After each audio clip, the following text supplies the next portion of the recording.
Hello everyone, and thanks for stopping by. This is my first YouTube review. It's for a Nikon MB-D80 battery grip for the D80 and D90 series cameras. I've actually purchased 3 of these. The first one was a Nikon brand on eBay, and it was destroyed when I got it. The second was a Zeikos, and it worked okay for about 60 bucks, but the buttons didn't work after a while. So I went ahead and splurged and bought the MB-D80, and as you can see, the price on it was $119. I paid about $85. And bought it at Amazon in the link below. And let's go ahead and unbox. There's not much to it.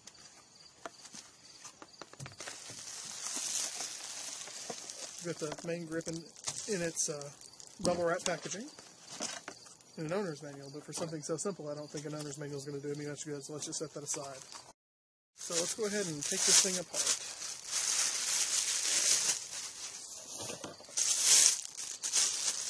Now, the first thing that I'm noticing is with the Nikon, with the new one, it doesn't come with anything to cover the contacts. I don't think that's going to be a very big deal. It's well packaged anyhow. But the Zeikos grip and the one that I purchased used on eBay did have a clear covering for this. Differences between the Nikon and the Zeikos: all the buttons are in the exact same place. The screen printing is a little bit different on the auto exposure lock button. The finish is slightly different. It matches the Nikon camera better. But not significantly. It's got exactly the same feel. The dial here, where you actually attach it to the camera, is much tighter. The Zeikos rattled, and the battery covered door is tighter, so it seems like it's much better made. Inside you'll find the holder for 6 AA batteries. I don't particularly like to use this because it doesn't last very long, but it is good if you have flash units or something in the field and you have AA's available. So let's go ahead and pop that guy out and set it aside, and let's install in the camera. So the first thing we need to do is remove the battery door from the camera. This is a D80. Hold it at about a 30-degree angle and just tuck. Pops right off. Remove the battery. And now the battery grip itself contains a little bitty channel right here to actually put the battery door into. So we'll slide that guy in. One of the reviews that I read earlier on the Zeikos said that the Zeikos is tighter and holds the battery door so it doesn't rattle. This one doesn't rattle either, so take that for what you will.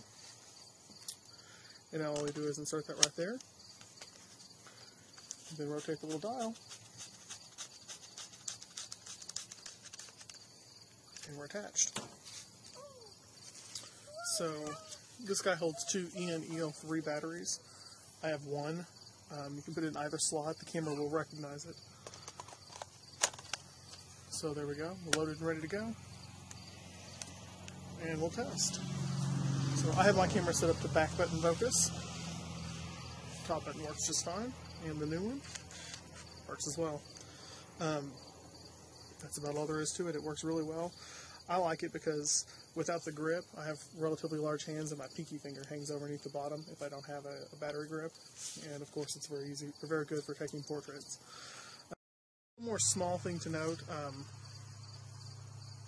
If you don't have a battery grip on it, you're only holding it on one side. So if you use a carry strap on the bottom, it does interfere with your grip.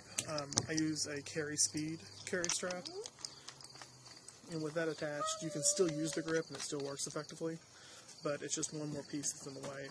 If you had smaller hands, that could be an issue.